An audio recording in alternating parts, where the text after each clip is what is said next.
For the purpose of this discussion, I take it as read that each local council in the country is faced with enormously difficult problems with their budget, and I'm not arguing about whether that's right or it's wrong.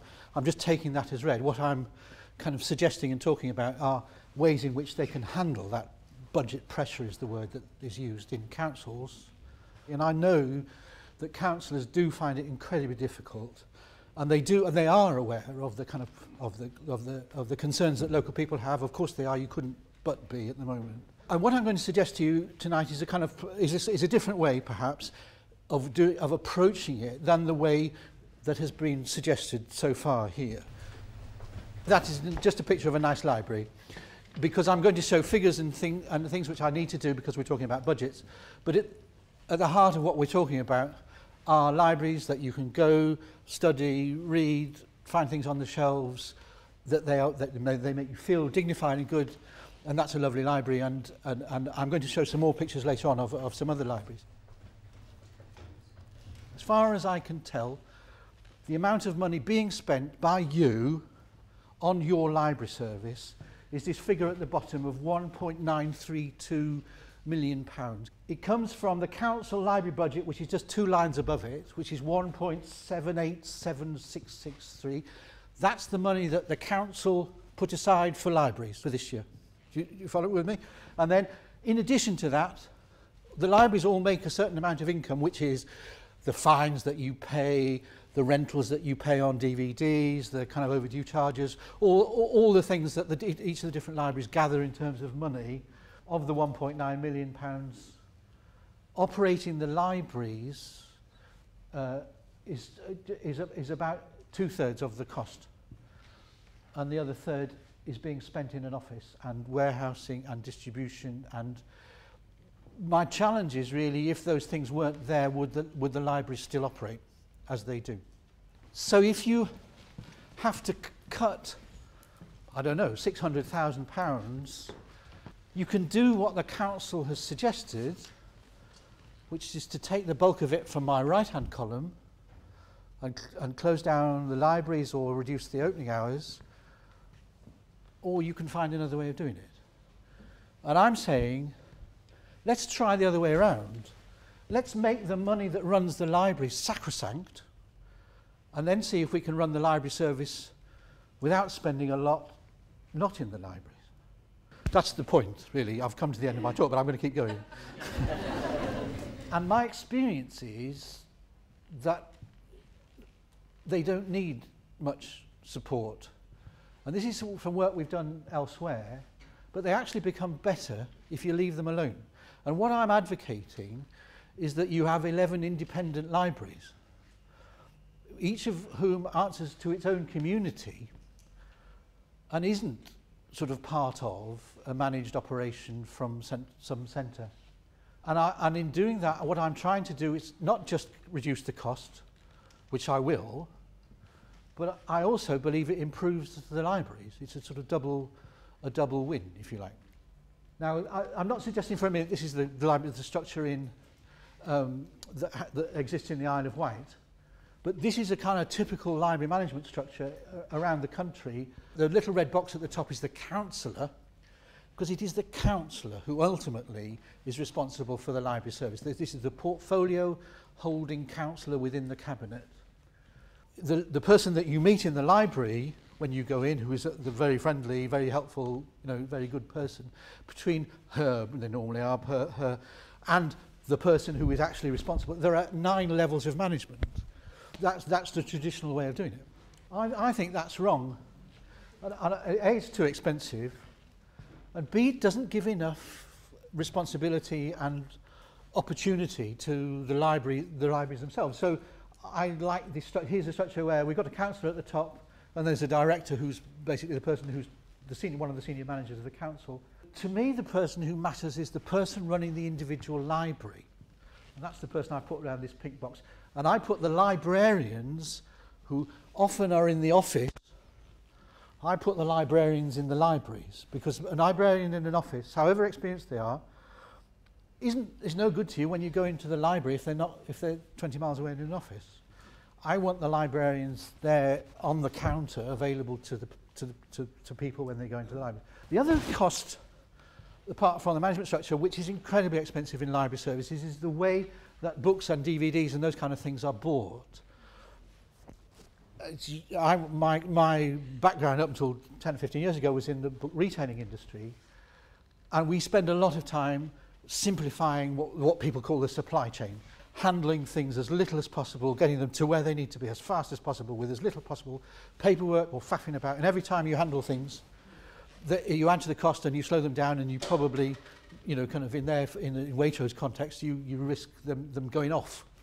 And the typical library supply chain, a publisher's distributor, so Penguin's Warehouse, which is in Rugby these days, in order to get stuff to a library, the library will be asking for a Penguin book. Well, it will have gone from the box on the left to a wholesaler. It's been handled by loads of people, and it's taken a long time to get there, and they've added a lot of cost. And then it ends up in a box in the library, and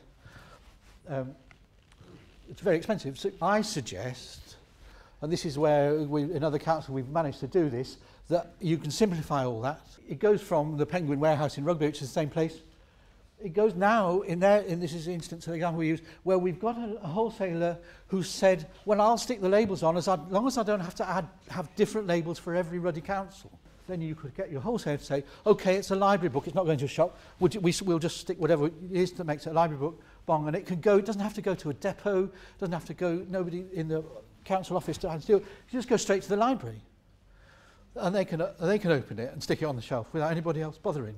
It means that the individual library, if there's a book that you want, they just, as a bookshop would, they kind of say, well, please can I have it tomorrow? Yes, it comes, it arrives. And I'm saying here, in my sort of suggestions for what should happen in the Isle of Wight, you need to have a whole look at the whole supply contract, because you'll save a lot of money, you get a lot more value out of it, and save a lot of money at the same time. The library manager now has, I give them the budget. So we haven't got a £270,000 stock fund. We've actually given £30,000 of it to Ventnor Library. We're not going to give them it all. We're going to give them it £3,000 a month, £2,000 a month, so they can't go scatty and buy, you know, 5,000 copies of the wrong thing all in 1 month. But, however, how that money then, that £2,000 or £3,000 is spent, is up to that librarian in that community. And if you live in that town and you want a book, you go to them and say, please, can you get me this? And they don't have to ask anybody. If they've got some money in the budget, they decide, fine, go just get it. I also give them the staff budget, these managers. Instead of having someone in the office saying you'll have 2 people there and 3 there and 1 there and 2 hours a week there and all that, I say, no, Ventnor Library, chief librarian can have whatever it is, I don't know, I mean, you know, £50,000, there's your staff budget for the year. Now, if you want to arrange you're going to be open on a Sunday because it's important where you are, if you can get some students to cover some of it, maybe you can get some volunteers to cover some of it too. But, you know, as long as you're doing the job for your community that your community likes, then that's the money that we can afford, you can have it to run. And again, you don't give them it all at once, I mean, that would be silly, but you throughout the year, there are control points, and then you give them it. So they've got the means to provide the service. Okay? This is a library. It's a shame because actually this is what I call the charity shop look. Everything's always, you know, is a mess really, everything's everyone's terribly nice, but it's not kind of. That window, that triangular window that you've just seen, we refitted this library, and I spend my holidays there now. It's fantastic.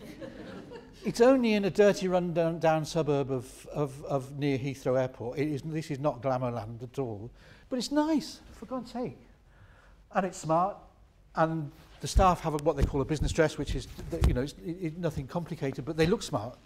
And the refit cost a tiny amount, to be honest, because we got in some shop fitting people who I knew, and they said, well, of course you can do 20 libraries in their case. We can do it cheaply as long as we can do them all the same and do them quickly. You see how shop fitting going on over a weekend. That always, because you don't want the council architect to spend 6 years. I think we should try to get to a position where some of the libraries are looking really smart, because then you'll find people really want to use them. They haven't got this thing about, you know, well, we know the libraries are important, but we don't use them. Those libraries in Hillingdon, people want, you know, they really come in. It's kind of like going to a smart restaurant. The big one has a Starbucks in it. It's not a full Starbucks like you would see. It's actually a Starbucks concession. That's a member of staff, the library staff, serving behind the counter. My proposals for Isle of Wight libraries are along the lines that I've been saying. You take the professional librarians and you put them in the libraries. You reduce any office costs and some property costs. I'm looking at the list of properties. The one or two properties that struck me as being very expensive that need reviewing. Give each library more autonomy and reduce, and just fight like hell to reduce the council overhead costs. Even though it's only 85,000, it's still too much, you can't afford it. That's to get to the budget, because they've got to get to a budget by the end of March. Those are the things that they can do kind of like now, and they will be very hard. Don't imagine for 1 second that what I've said there is easy. It isn't. It's drastic, it's tough, it's difficult, but it's not the hell so difficult as shutting your libraries. If it's a way of keeping your libraries open, however tough it is, in the office and in the structure, they have to do it. That's the way to save the money, I'm afraid, but that is. The supply contracts, I mentioned the book and DVD and that thing like that, supply contracts, want renegotiating, because I bet you can get better value for money. That's just an old retailer speaking. You can always get more if you know how to ask for it. You just keep asking until they give you. I would review all the library staff rotas, because not because I've got any knowledge of what happens on the Isle of Wight in the libraries there, but I have never known a library service where you couldn't organise the rotas sort of more proportionately to get people in when people need the library to be open and all that kind of stuff, and that you can't get an extra 10% on the opening hours by just jiggling the opening hours. This is my budget, having made, I found £600,000, and I haven't reduced an hour in a library. I haven't reduced the book fund, the stock fund at all. But what I have done is cut out the whole of this office and central structure, such as it is. So I've ended up with, instead of the 1.9 million, I've ended up with 1.3 million. And you haven't lost a library. You have got the opportunity for an improvement programme. You've now got library managers who can work for you in your own town. The possibilities are fantastic. If you have the basics right, lovely nice building, lots of books, open, then libraries can do almost anything really. But you have to have that first. It's no good shutting them, they can't do anything. Thank you.